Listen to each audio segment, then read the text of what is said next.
السلام عليكم خوتي ومرحبا بكم كامل في قناة المعاش دي زد، القناة اللي ديما تجيب لكم الجديد الصحيح والمؤكد بلا تزويق ولا مبالغة.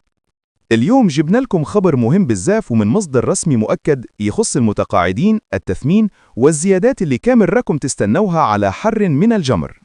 الخبر هذا جاي من وزارة العمل والتشغيل والضمان الاجتماعي تحت إشراف الوزير عبد الحق سياحي، وين داروا اجتماع رسمي اليوم صباح 16 أكتوبر في مقر الوزارة، وكان لقاء تقييمي كبير مع إطارات الصندوق الوطني للتقاعد. الاجتماع هذا ما كانش عادي، كان فيه تقييم شامل للنشاطات والوقوف على وضعية التسيير والتحديات، والأهم من كل هذا هو تحسين الخدمات وتسهيل حياة المتقاعدين. الوزير سياحي من البداية ركز على نقطة مهمة بزاف، قالها بالحرف الواحد: المتقاعد فوق كل اعتبار، خدم بلاده وحقه علينا نحافظوا على كرامته ونسهلوا عليه حياته. وأكد باللي الحكومة ماشي غير تحكيه، بل راهي تخدم على تطوير منظومة الحماية الاجتماعية وضمان صرف المعاشات بانتظام وبطريقة تريح المتقاعد وتخليه مطمئن. بايسة، الوزير عطى تعليمات صارمة لإطارات الصندوق الوطني للتقاعد. لازم تحسنوا جودة الخدمات وتسهلوا الإجراءات. الملفات لازم تتعالج بسرعة والمعاشات تتصرف في وقتها بلا تأخير. لازم نخدموا على الرقمنة باش المتقاعد يقدر يدير كلش من داره بلا ما يتنقل ويتعب.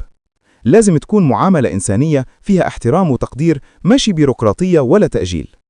وزيد على هذا أمر الوزير بإعداد مخطط استراتيجي للفترة 2026-2030 باش الصندوق الوطني يكون قوي ماليا وما يكونش فيه عجز ولا مشاكل في صرف المعاشات. الهدف هو الاستمرارية، الكفاءة والشفافية. الوزير قال كلمة قوية بزاف: لازم نتخلوا على الطرق القديمة وندخلوا في عهد جديد مبني على الرقمنة، التطور والسرعة في الخدمة، لأن الرقمنة هي الحل باش نضمن الراحة والشفافية للمتقاعدين. ومن كل هذه التوجيهات نقدر نقوله بارتياح: 1. التثمين راه قريب بزاف. 2. الوزير عطى الضوء الأخضر باش كل شيء يتخدم بسرعة. 3. الإجراءات الإدارية راهي في مراحلها الأخيرة، وإن شاء الله الأيام الجاية رايحة تجيب معاها الخير، وتسمعوا الأخبار المفرحة بخصوص التثمين، الزيادات والتحسينات في الخدمات. خلوا قلوبكم مطمئنة خوتي، الدولة ماشية في الطريق الصحيح دي زاد. وفي الأخير ما تنسوش تدعموا القناة بلايك واشتراك باش توصلكم الأخبار الموثوقة والمفرحة أول بأول. والسلام عليكم ورحمة الله وبركاته.